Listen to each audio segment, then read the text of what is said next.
Good morning, ladies and gentlemen, divers of all ages. Get your cave snorkels ready and ready to dive into the deep end of the cave because we have a very special guest with us today. He's the man behind the mask, the wizard underneath the machinery, the one and only Mike Young, owner of KISS Rebreathers. He's here to talk to us about all things technical diving, from extreme cave exploration to designing cutting-edge equipment that takes us deeper and farther than we've ever been before.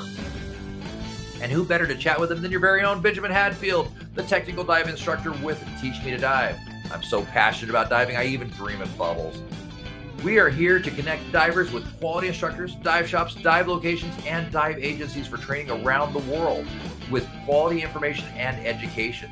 We have some seriously valuable insights coming your way, so make sure to watch all the way to the end. And hey, while you're at it, don't forget to hit that subscribe button and that bell for future notifications. Trust us, you're not going to want to miss a second of any of this oceanic goodness we have in store for you. Good morning, Mike. Thank you so much for joining us. Thank you for having me. Mike, I'm super excited to interview with you. You're a fan favorite, and I had quite a few requests to see if I could get you on the show. Woody Alpert is a huge fan. Gus Gonzalez is a huge fan. Then I've got a whole bunch of other wannabe rebreather divers. We've got a whole bunch of rebreather divers that were like, you've got to talk to Mike. He is the man. So I was super excited. I was like, okay, I'll reach out to Mike. And you were very gracious, so I appreciate it.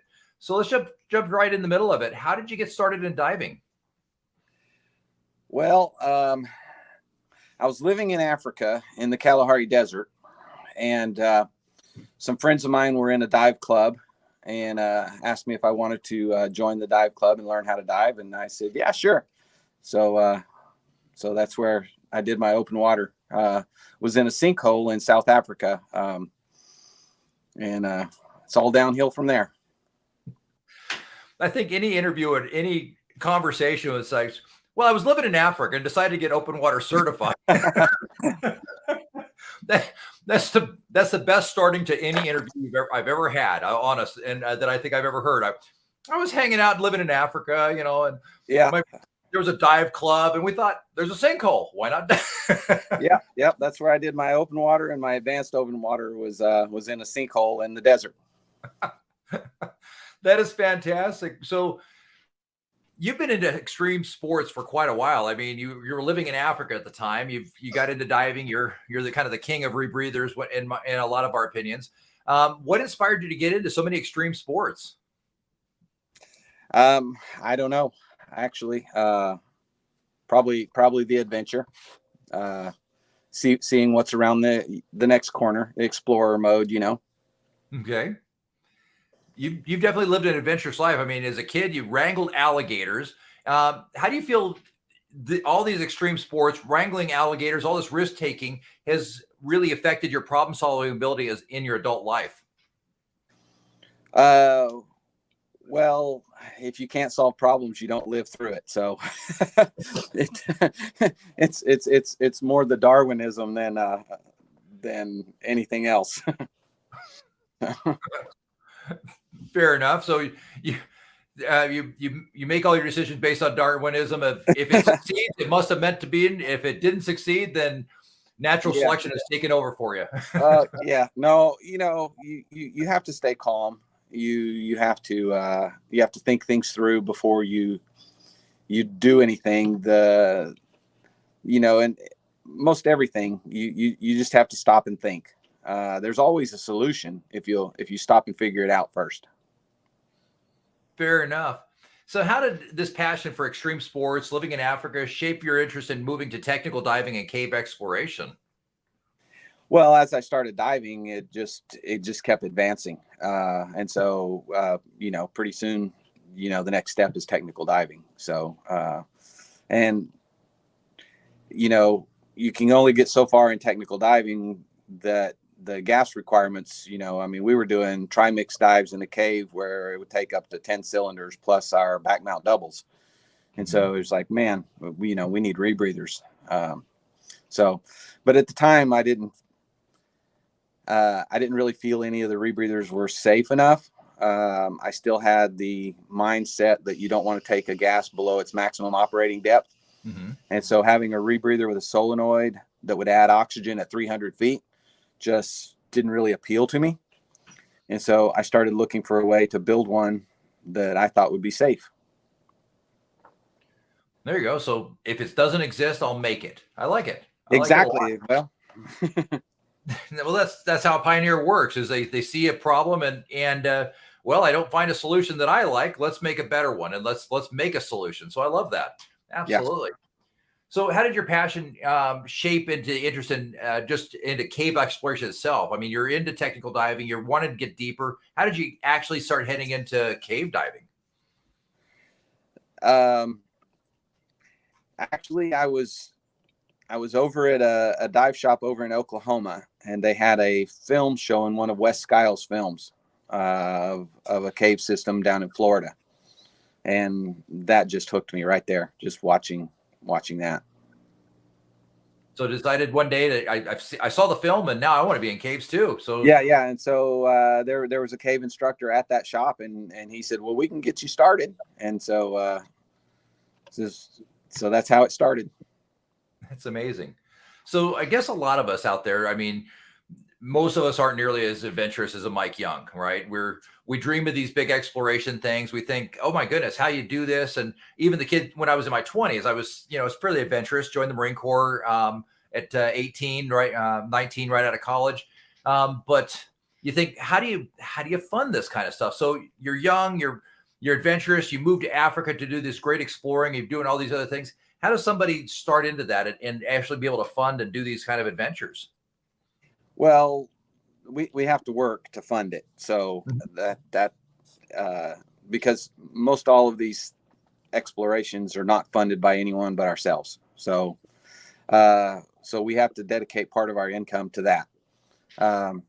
And I was pretty lucky early on whenever I started cave diving that I was introduced to some great, cave mentors, and they mentored me and made me into a better cave diver. But they also gave me opportunities. And as I got better, those opportunities then turned into other people asking us to come and help with exploration and things like that. Gotcha. That's always the curiosity. So you get to that point where people start funding your adventures so that you're able to go over and do what they need you to do. Yeah.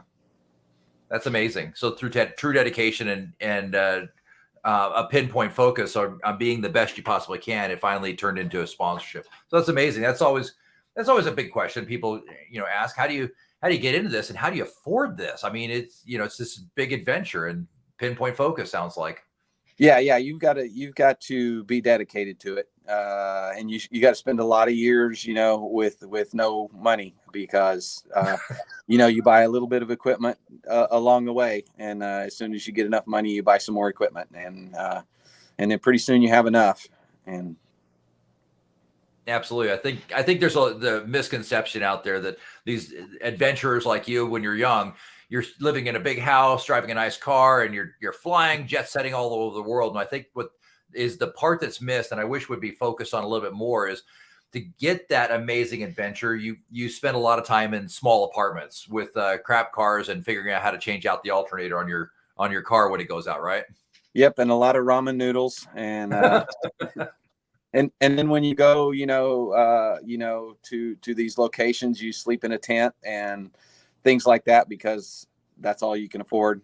And so, no, that definitely makes sense, and I think it's always nice to put the true face on what this really looks like. That somebody like you, that got there with a lot of hard work and a lot of hard ground sleeping time in a tent and a lot of top ramen noodles. We don't see that side of it. It looks glamorous until you see. Well, I ate top ramen noodles for 6 months straight, and I was lucky to have when I found a banana, it was exciting, right? Yeah. Well, when we were shooting the Blue Springs series, when we were shooting it, we convinced the local dive shop to let us sleep up in the attic in the dive shop so that we'd have a place to stay without spending money on a hotel. Right on. Slept in the attic of a dive shop. That's yeah. That's some straight up dedication right there. I like it. So now, as you continue your career, you ended up joining the team of Advanced Diver Magazine and exploration team of the U.S. Deep Caving Team. How did that end up happening? again, it was introductions. I was the right place at the right time. I knew Brent Hemphill, and him and Kurt Bowen, Advanced Diver Magazine. They did a lot of stuff together, and they knew that I had been on the U.S. deep caving team, and they were going to go do a project that required a lot of vertical rope work, and so they invited me along on that, and that got me in with them once they met me and dove with me. And as far as the U.S. deep caving team, one of their primary people was a caver, and he was learning how to dive so he could dive sumps down in the systems down in Mexico. And he wanted to get water time, and so he'd invite me to the lake, and so that he would have a dive buddy. And then he found out I could do vertical caving too, and he's like, well, there's not many cave divers that we can invite on these trips because none of them know how to cave. Especially vertical caving. And so he invited me on the first. And so. Wow, that is amazing. So for those of us out there that aren't quite sure the difference between horizontal and vertical caving, can you explain that a little bit? So vertical caving is where you have to get on a rope, and you use a rope climbing technique called the single rope technique. And so, you have to learn how to belay, or go down the ropes and then switch over and ascend the ropes. And so it gets quite technical in itself. And then you got to start doing it with a 40 or 50 pound pack. And then dive gear on top of that after that, and we all know dive gear is not light. Well, a lot of these big trips will have, 6, well, depends on the extent of it. The last sump that we had Sherpas carry gear for me, we had 16 people to carry the equipment for me. So, wow. That's a lot of gear. That is for sure. Yeah. Well, this one wasn't so much because the gear packs down real small.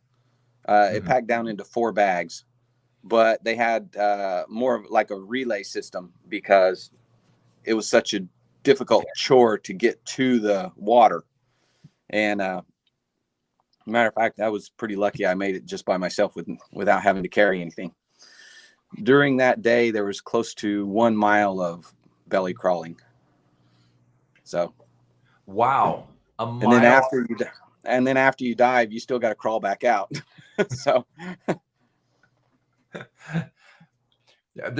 How much fun is this? That it sounds like we're talking to Indiana Jones overall, and it as casually as if, well, I went down to Starbucks and got a cafe latte, and you're talking about, well, and then we got down there, and I was pretty lucky. I had to only crawl a mile on my belly and then a mile back out. Well, the previous time they carried me in this cave, I made a huge mistake. I got some different lighter weight tanks to carry down there. And I didn't realize that the valves on them were 300 bar DIN valves, and my regulators are 200 bar DIN. And we got to the water after all this crawling and all these people carrying my equipment. And I went to screw the regulators on, and they wouldn't go, and they wouldn't seal. So we had to carry it all back out. Oh my God. But a couple of months later, they all volunteered to do it again. So. And I complain about carrying twin sets down the hill to our local reservoir, and I'll never complain again. So over this process, what's the coolest thing that you've learned from this, and how did it shape your understanding of cave diving? Oh boy, that's a tough one. I can't pinpoint any one thing. I mean, learning to cave dive and learning to explore is a very gradual process. I mean, years and years of just learning a little, going a little further, learning a little, going a little further. So I can't really pinpoint any one thing that was pivotal, except that, I've had some really close calls, and the only thing that saved me was the ability to stop and think and find a resolution. At one point I had to calm myself down and say, okay, I don't need to make another move without a purpose.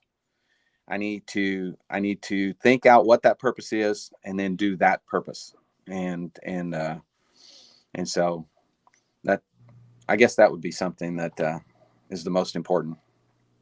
Well, that's amazing, and that's perfect and great advice as well. And it's something we teach all the way from intro to scuba, stress and rescue, all the way through. And we teach it consistently. That stop, breathe, think, and act.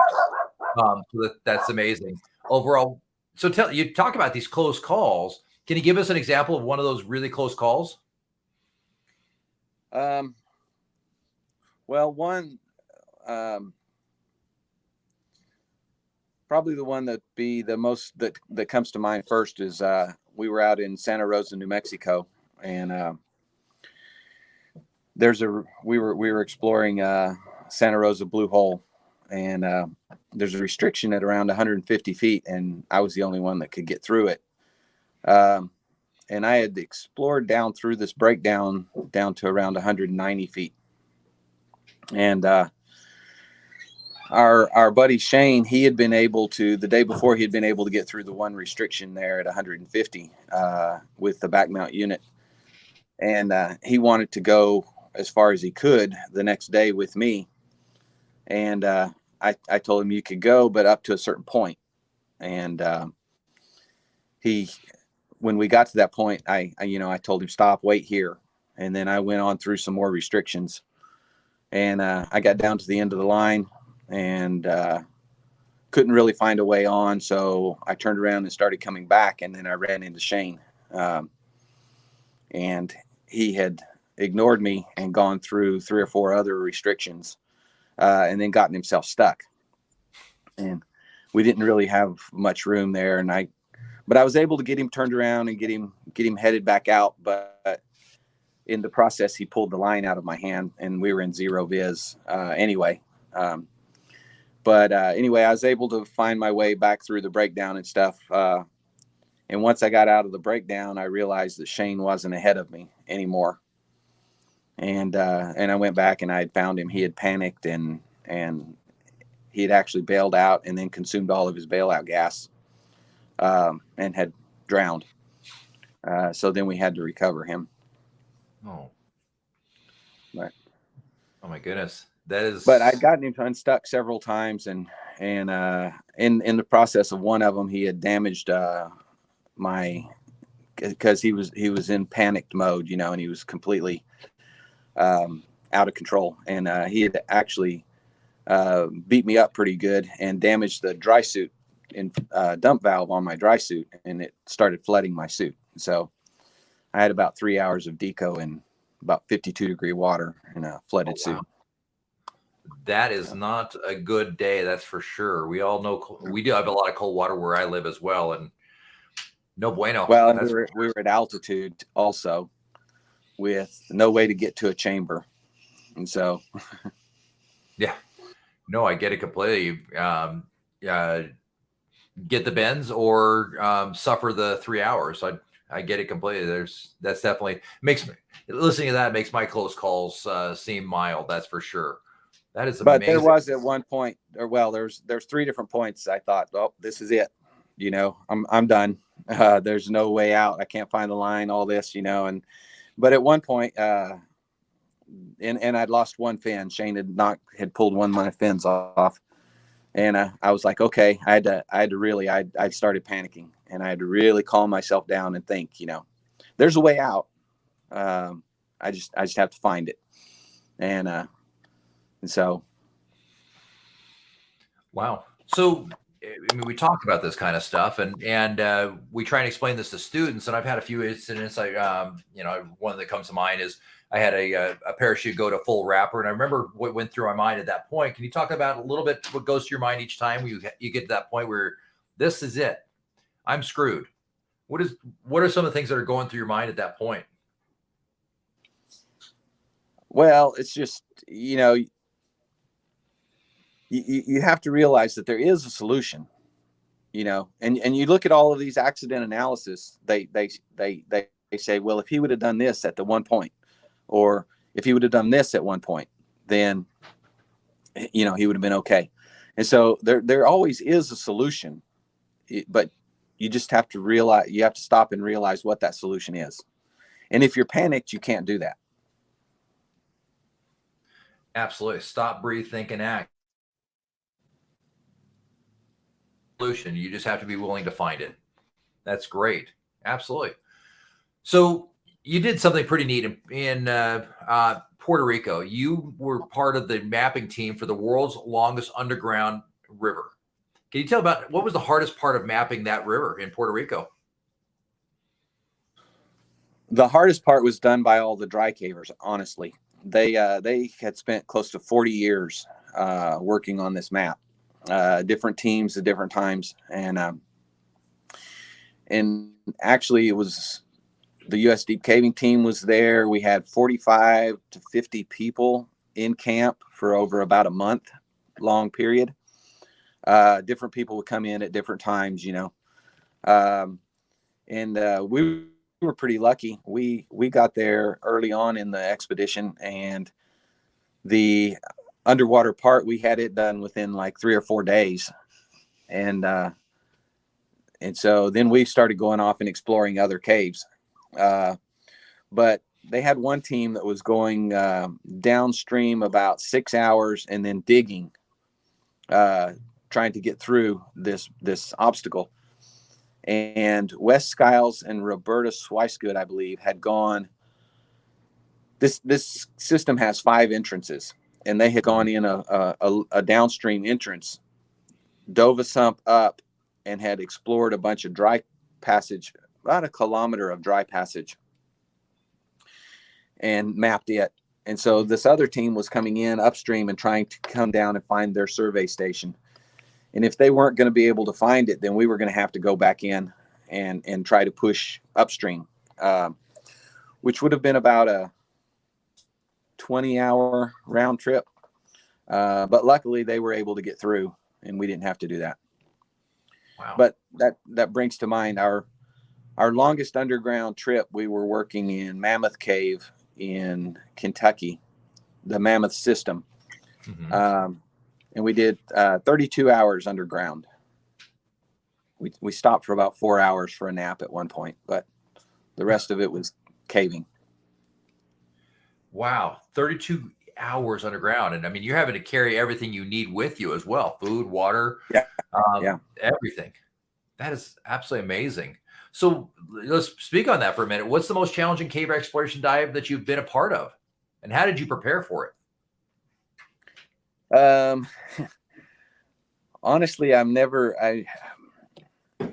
prepared enough. It seems like I always just thoroughly exhaust myself because I wasn't quite prepared enough. But probably a really tough one is the Tom Moore cave, where we were having to crawl close to a mile. That's a tough one. Now, where's the Tom Moore cave at? It's over in eastern Missouri or western Illinois, somewhere right along in that area. Okay. And how deep is it? It's not very deep at all. The dive itself, I probably only got about 3 feet deep total. Oh wow! Okay. It's just a sump. Gotcha. Where so the dry cave goes along, and it goes a little lower, and it traps water. And they're trying to connect 2 cave systems, and they know that they're connected. They're just trying to map it. And so I did it was about 830 foot of underwater in the sump, and then back out. Wow, that is amazing. Absolutely. And I love the idea that you never could prepare enough. That's huge. Absolutely huge. I enjoy that quite a bit. So let's kind of move over to your company a little bit and just start off for those of us who don't know. Can you share a little bit about what is a rebreather? So if you're diving conventional open circuit scuba, every time you inhale, you draw air out of a tank, and you exhale that air out into the water. but you only consume a small percentage of the oxygen in that air. And so what a rebreather does is it captures that exhausted gas and turns it in a loop. And so you're rebreathing the same gas. And so you keep utilizing that oxygen, but you're putting CO2 into it. So you have to have a scrubber that'll scrub the CO2 out. Then we have oxygen sensors that measure your oxygen level, and you add back just enough oxygen to maintain the perfect level. And so you can, it's like nitrox diving, but always having the exact perfect mix. And so if you're always staying at the exact perfect partial pressures of oxygen, your decompression will be a lot less, or your no decompression limit will be a lot longer. We did, in Cozumel, we did like 13 dive sites in one dive. It was about a 3-hour dive, and we never really had any decompression. So, wow. So for those out there, why would somebody want a rebreather? Well, rebreathers are not for everyone. That's for sure. And if you get into rebreathers, you have to be dedicated to it, and you have to dive a lot, and you have to dive the rebreather often, because it does require preparation and a certain set of skill sets while you're diving. And if you don't maintain that skill set or maintain the ability to put it together correctly, they can be very dangerous. So rebreathers are not for everyone. That's for sure. But if you're the type of person who does a lot of diving, maybe don't have the best sac rate, or you want to get into technical diving where you're going to be doing longer and deeper dives, then rebreathers are a great way to do that. Awesome.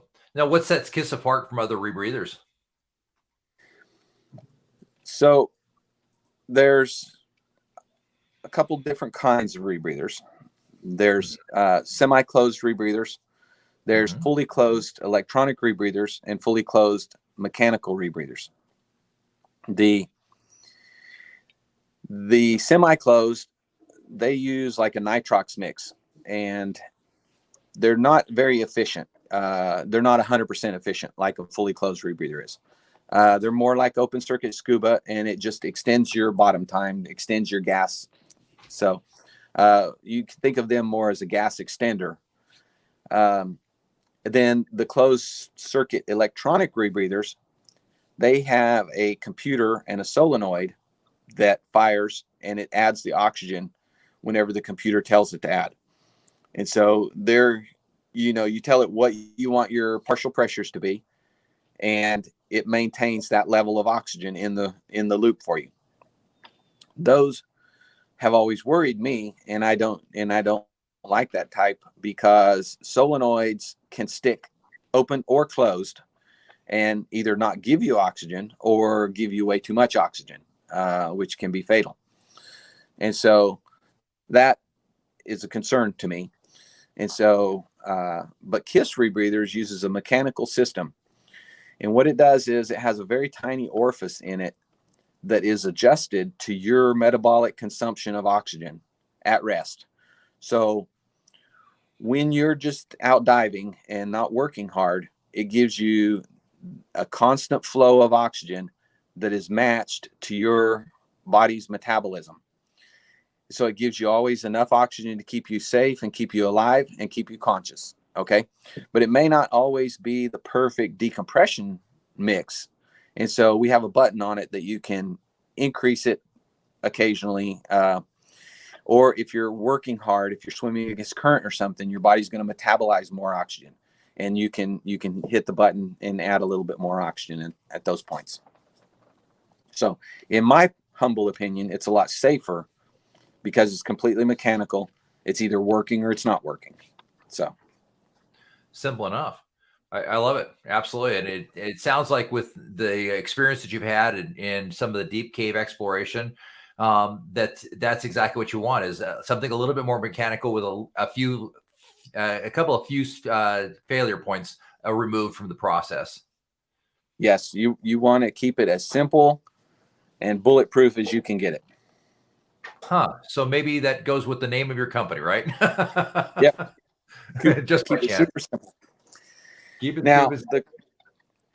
the company was founded by Gordon Smith up in British Columbia, Canada, and when he passed away, his wife ran the company for about 5 years, but she was not the creative genius behind the KISS rebreathers. And so I was introduced to them, and I went to work for them to do product development and help them improve the existing products. Mm-hmm. And at one point she started having some health issues, and she sold the company to me. So Right I'm on. not So, the actual genius behind the company. but I would venture at this point that you've added a bit of your own taste, dynamic, and you've done a great job with the company as well. Because, well, as I recall, you purchased the company in 2012. How do you feel KISS Rebreathers has evolved since you took over as owner? Well, we've pretty much revamped the line of products. We still have the KISS Classic, which was Gordon's invention, but all of the other units that we sell are ones that I designed. And so, and yeah, we've really improved rebreather design in general. We've come out with a lot of innovations that a lot of other companies are now copying. So I guess that's supposed to be the highest form of flattery, right? Maybe flattery, but it doesn't make you feel good at the end of the day, right? Well, Is there's what only it so is. much. Well, can you describe your development process as you move forward from the KISS 1 to the Sidewinder 2? So the Sidewinder 1 was designed by accident, actually. I was approached by a veteran, a U.S. veteran who has lost both of his legs, and he was doing technical dives. And he was doing side mount cave diving and wanted to get into a rebreather. And at the time, the only side mount rebreather we had was the KISS Sidekick, which mounts on your side where one of your tanks would be. And I told him that wouldn't work for him because he didn't have his legs to keep stability. And when you exhale into the counter lung, it's going to raise that side of you. And when you inhale, it's going to bring it down. And since he swims with his hands, he would spend most of his time just trying to keep his balance and couldn't swim. And so I told him that I would try to design a rebreather built for him so that he could have a side mount rebreather. And so everything on the rebreather had to be balanced, and especially the counter lung. And so that's how the Sidewinder came about, is because it had to be balanced forward and backwards also, along with roll. And so we designed the Sidewinder, and whenever I was testing a prototype, I realized how well it really worked. And so then we made some more prototypes and got some more people diving them. And everybody was just amazed at how well it breathes and balances. And so then it just took off like wildfire.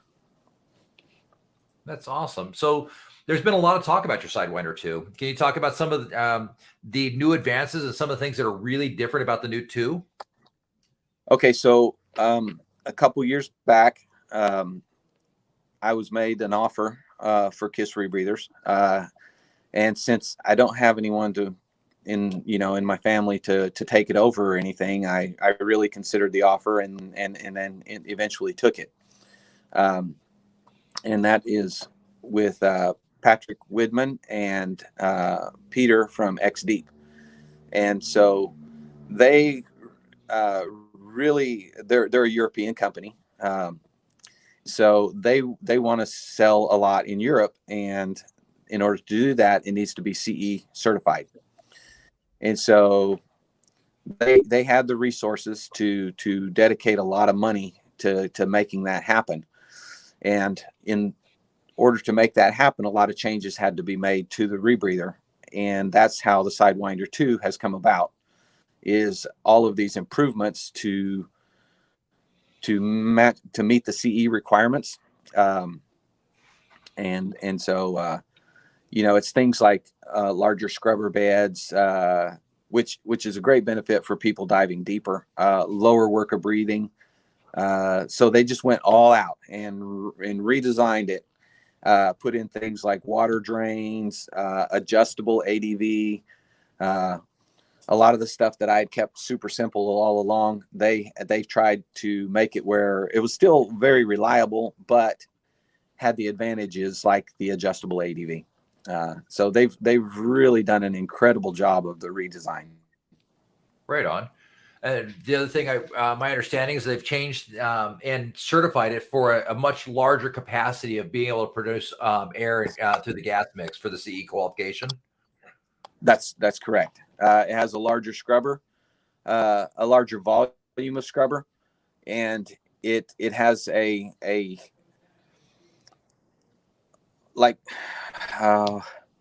radial scrubbers have a lower work of breathing because the scrubber bed is really short. Sure. Whereas an axial scrubber, the scrubber bed is longer.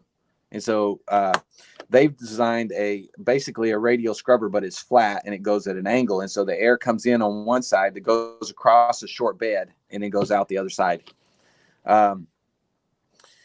So it has a really low work of breathing, and it has increased surface area and increased scrubber volume. So a lot of benefits to it. A little bit larger.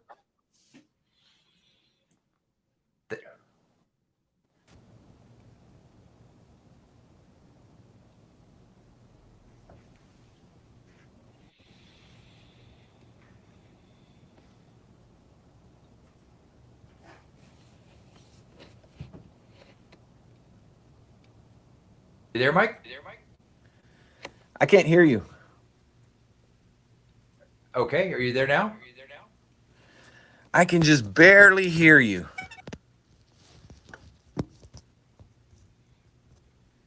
Gotcha. If let's give it a second for the internet to catch up. I lost your signal. Looks like the internet may have kicked off for a second. I'm checking a few things.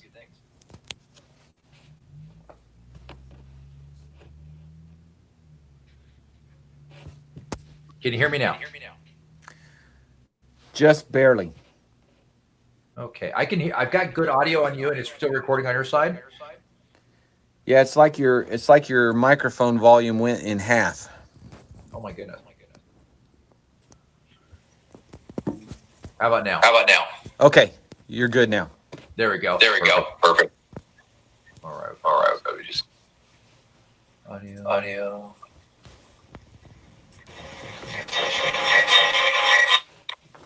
There we go. Adjust the mic. And I'm going to go adjust mic. Let's see. Mic. All right. I'll just have to edit out the. Yeah. Cool. It sounds like you must be. Are you in the second? What's that? Do you want to pop out of the studio and then right back in? Okay.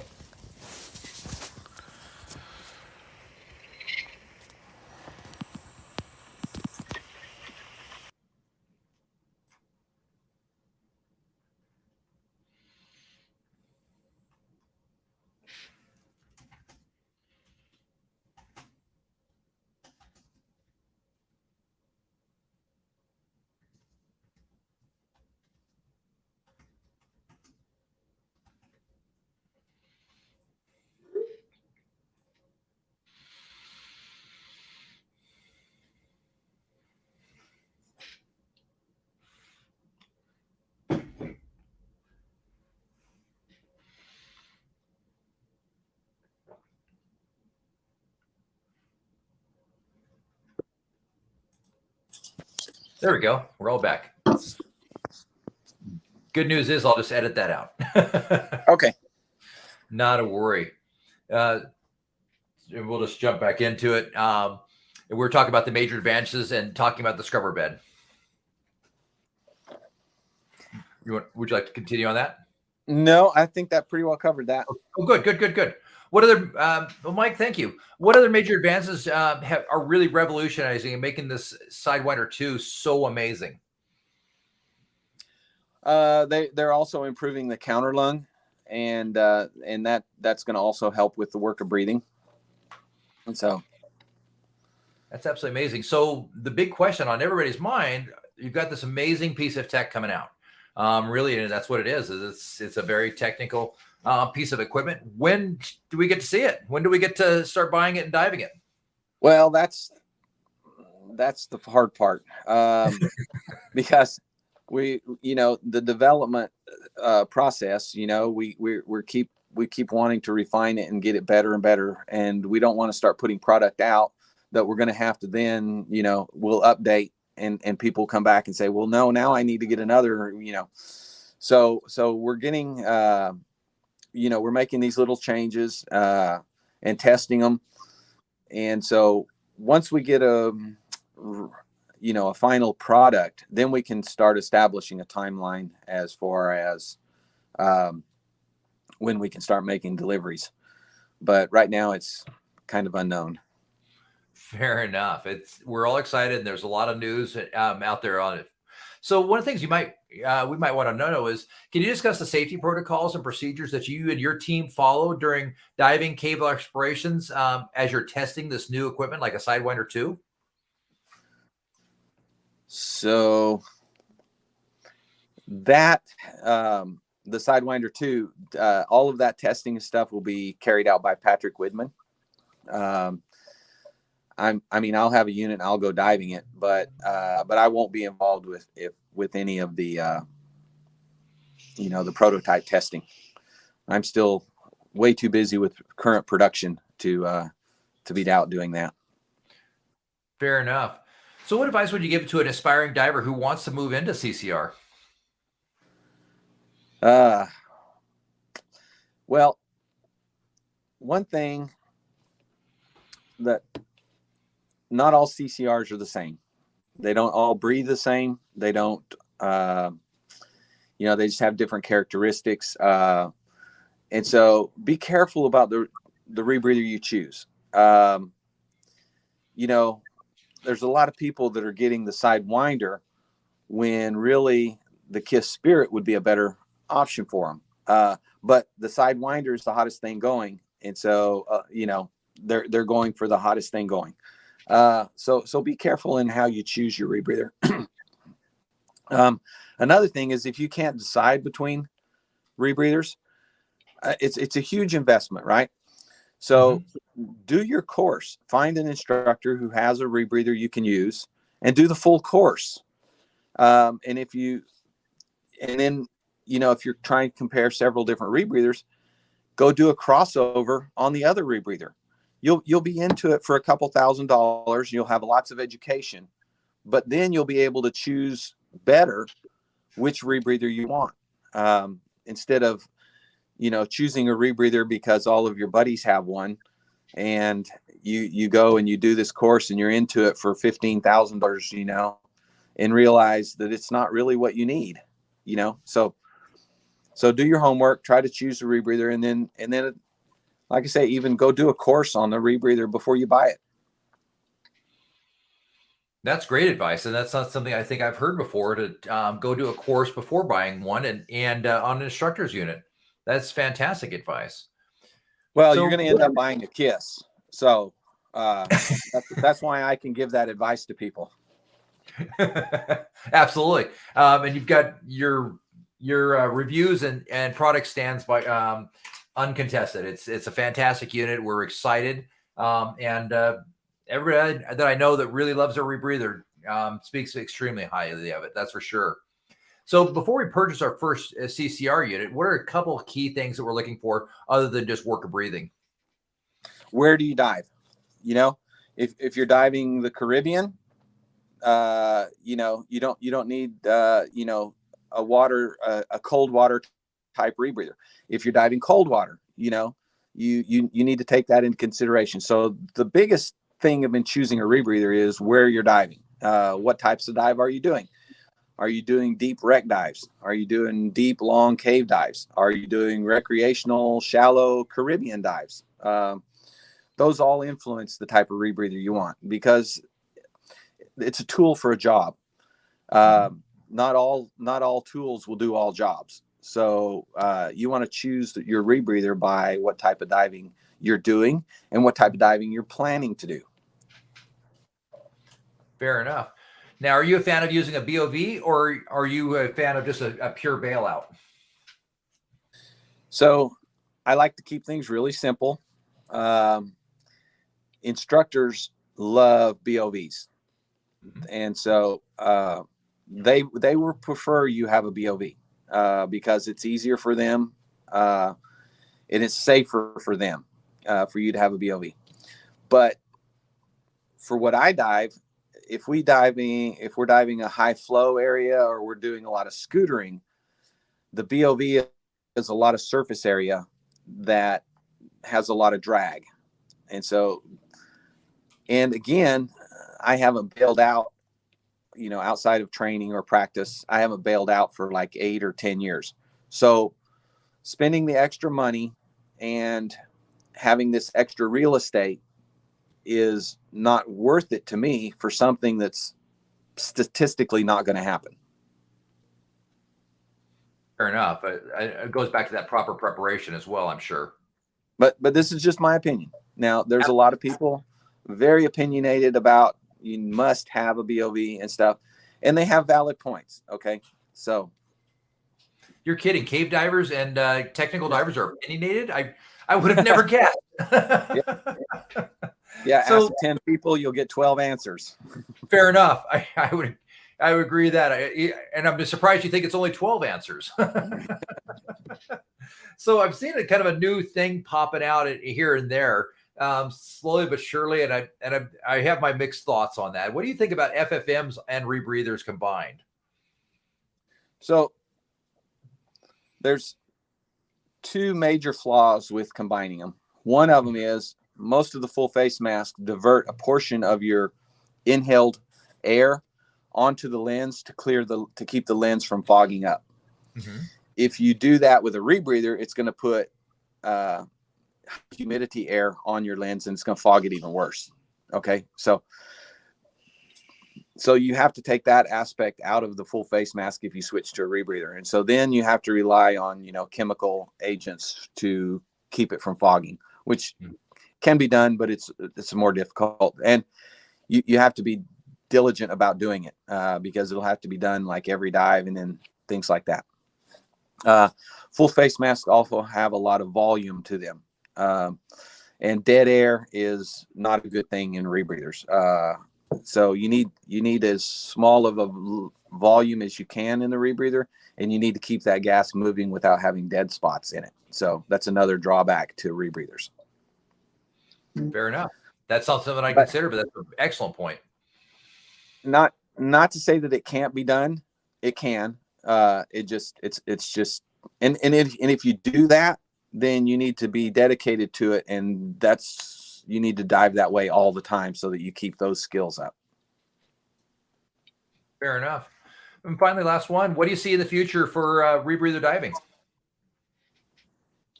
Oh, I don't know. Yeah, I don't have any easy answer on that one.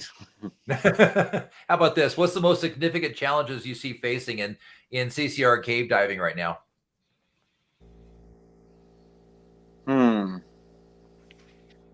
Well, one of the things,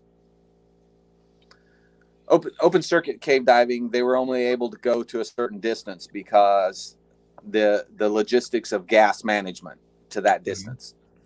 When we introduced CCRs, we took some of that out of the way, but you're still now only limited to how far your bailout gas logistics. And so in order to do an extreme cave dive, you have to set bailout gases ahead of time in the cave. Mm-hmm. So then the next step would be to have dual CCRs. And I don't want to say a bailout CCR because we want to go into this with a different mindset.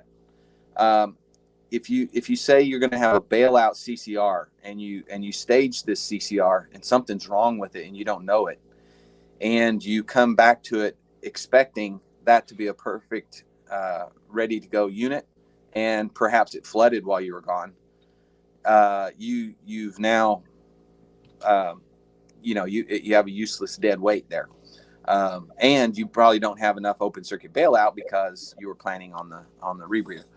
So we need to look at it in the mindset of dual rebreathers instead of a rebreather, a primary rebreather, and a bailout rebreather. And if you do it as dual rebreathers, and you alternate between the rebreathers regularly, then you'll know if something goes wrong with one of them or the other. And so generally, if a rebreather is going to fail you, it's going to happen in the first 15 minutes of using it. Sure. Because assembly or, so once you get past that 15-minute mark, statistically, you're quite safe.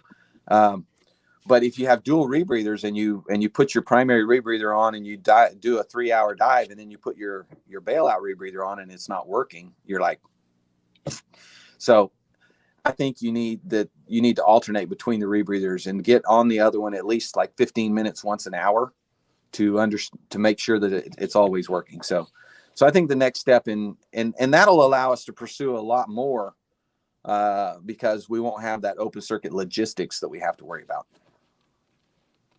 Wow, that'll be amazing. Dual rebreathers. I've seen a few of them. I know there's one of your competitors is putting something like that together. Are you guys currently in process of considering or building a dual rebreather? Well, we've been using dual rebreathers now for about 4 years now. I dive a Spirit with a Sidewinder under it. Oh, gotcha. Okay, I see how you're doing it. Yeah. Okay. Neat. You definitely have a neat product, Mike. You have an extraordinary story. I'm waiting. I guess the bigger question is when does the Mike Young movie come out? Who plays you in the movie? Is that Tom Cruise or somebody else? Yeah, I don't know. I don't know about that. Well, I appreciate you, Mike. Thank you so much for taking your time. I know you're a busy guy. You've got a lot going on and a lot of adventures left to have. So thank you for your time. I appreciate you. Oh yeah, we have some good stuff coming up. Stay tuned. Absolutely. Well, you heard it straight from the man himself. He's got more stuff coming out. The KISS 2 is coming out. Learned a lot about rebreathers. Learned a lot about adventures. I'm just going to start calling him Indiana Jones from this point out. It's just a done deal. I'm waiting for the movie to come out and hit the theaters. Thank you so much for your time. Again, this is Benjamin, a technical dive instructor with Teach Me to Dive, and connecting divers with quality education, quality interviews, and quality information like Mike Young. Thank you again. Have a great day. Thank you.